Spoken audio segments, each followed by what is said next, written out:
And one ministry that just can't stay out of trouble is the Telecom Department. Yet another issue is being raked up again. The corruption watchdog, the Central Vigilance Commission, is now looking at why telcos like Reliance Communication were allowed to use the existing license to offer more than one kind of technology.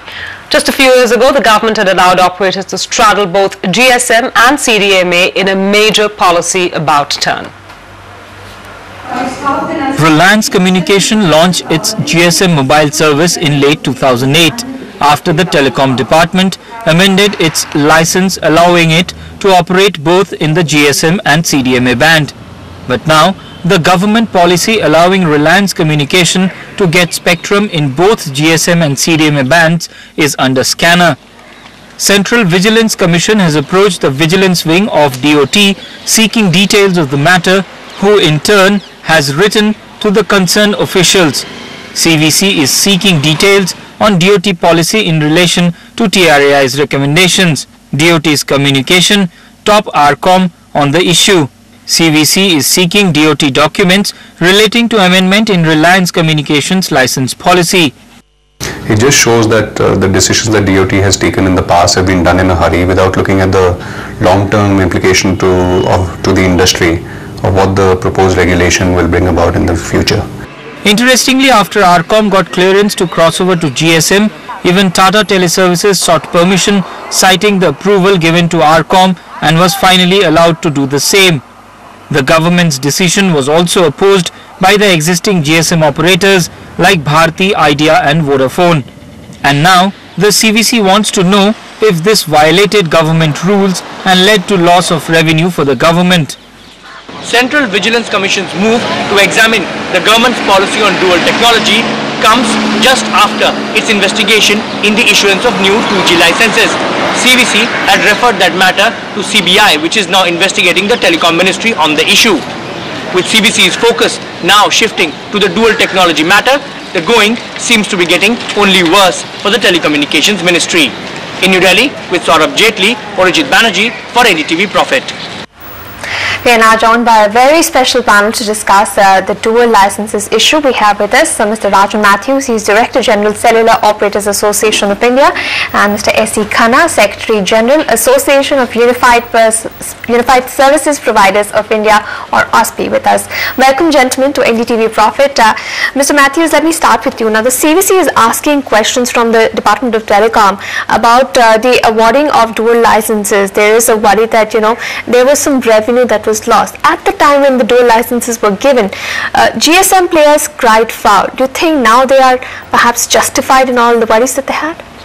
I think the issue was one of a level playing field that was created between the two operators, and I think the issue was one of saying, is it appropriate to give them spectrum which is quite more efficient than what is there for GSM, and charge them at a rate that does not exemplify that increased efficiency. And so yes, we had talked about this, and I suppose it's now up for discussion again, and the TRAI has addressed this issue again in its recommendation in terms of how spectrum ought to be priced, and so it's sort of come back to the front burner, and I think it ought to be discussed and finalized. Right, Mr. Khanna, a question for you. CDMA players have changed the game thrice. In 2001, they fought for limited mobility. In 2003, they fought and changed that policy to full mobility. And in 2008, they said, well, CDMA isn't really cutting it for us. We want to do GSM as well. Each time, market players say what is up. The government could take the view that CDMA players, not you, the body that you represent, the operators you represent, they have avoided paying the real market price, because now we know spectrum is a scarce commodity. Madam, I will first summarize. If the technology, the CDMA technology had not come, and if the more players had not come, and if the dual technology was not given, today you wouldn't have seen telephones in the hands of the ayahs and the carpenters and the laborers. This is a policy which government did on the right way. Isn't that exactly the problem, that the technology you chose was the lower end of the band? It wasn't the money-making technology that you thought it would be, and hence you wanted to get into a high-margin business. You wanted to go into GSM.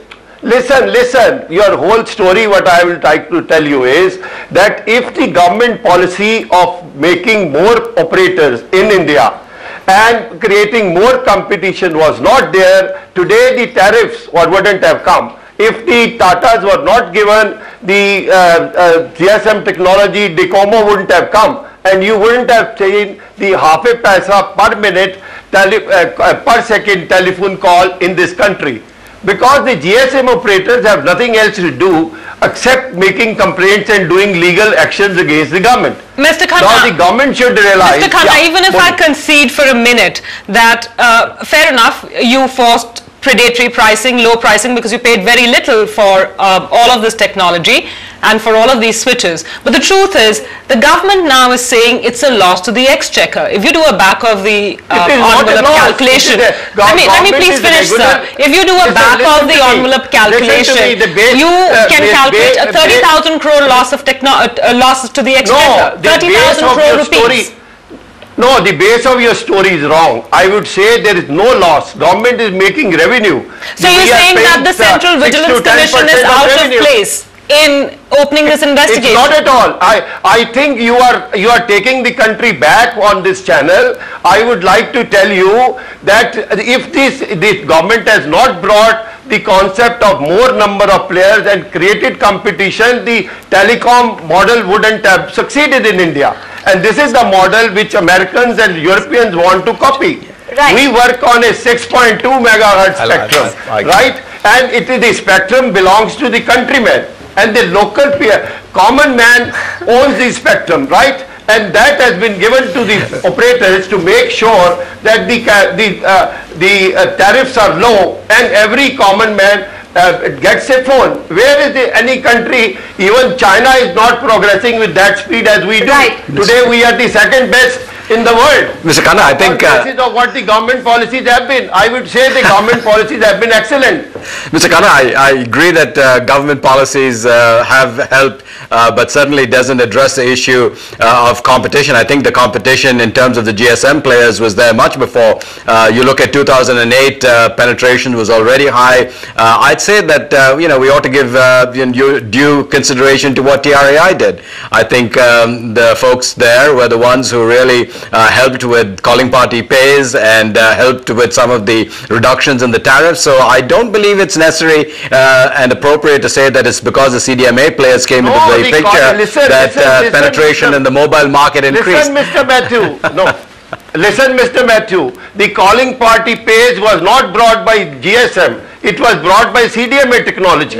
Because when we brought limited mobility and universal access license, that is the time the calling party finished. But that was something that the TRAI pushed, not something that the CDMA operators were behind. Let's just agree. When you look at the playing field in GSM, there were many players over there. There was a certain consolidation that came about in the marketplace. 43 players. You see, Mr. Matthew, we don't copy the American model. We don't copy the US model. I'm glad you didn't copy the US model because the US model is appropriate for its particular context, and I'm glad we had our own model to follow. I think TRA did an excellent job in that regard in terms of driving down the tariffs. In terms of looking at that, so I wouldn't agree that because DOCOMO came into the picture and all of a sudden you had pricing that was there. Pricing was already low. The real question is the price sensitivity that really helped the take-up. Madam, let me answer him. He wants you to realize that this is the country where common man wants to have a phone. If you had left the phones with the 3 operators of GSM or 4 operators, they would have made the price at least 2 to 3 rupees per minute, and as they have been doing earlier. It was even you read TRI's recommendation in which they say that CDMA technology brought and now we are not only CDMA, we are GSM also. Mr. Khanna, we are GSM also, and we are bringing the rates down in GSM also. Mr. Khanna, when did the private sector take over the job of subsidizing India's poor? The government claims that as its own agenda. You've just hijacked the government's agenda. No, we in case of telecom, we are not asking government to give you any subsidy. We are making it cheaper, and government is earning millions of rupees as a revenue which we give 6 to 10%.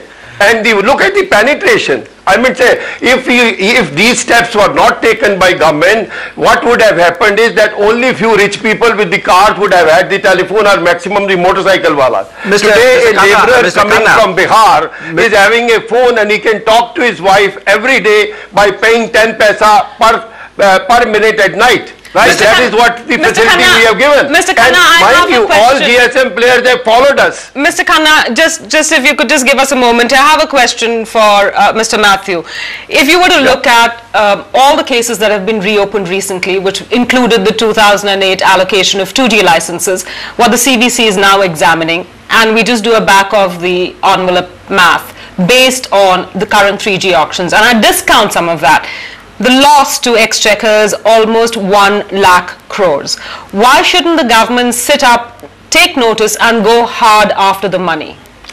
I think it's something that the government should take a close look at. After all, the TRAI has made the same type of suggestions. Anyway, but you know, the point in terms of spectrum that we're talking about is our position is that, look, cheaper spectrum is always better than more expensive spectrum, you know, and more spectrum is always better than less spectrum as far as the country is concerned in terms of getting cellular services to the masses. So clearly that is, now the question is, how much should the exchequer charge and how much should the country gain? Now those are appropriate questions for the government to look at. Clearly the types of prices that were sort of allocated to CDMA and to GSM in that time period, you know, it's a good question, what should it be in a couple of years later, you know, when the market dynamics are very different and you had 3G and you had a bit of a scarcity in terms of what that spectrum was. Is that the appropriate price? That's open to debate. You know. Okay, one quick question to both gentlemen, and the answer in just a yes or a no.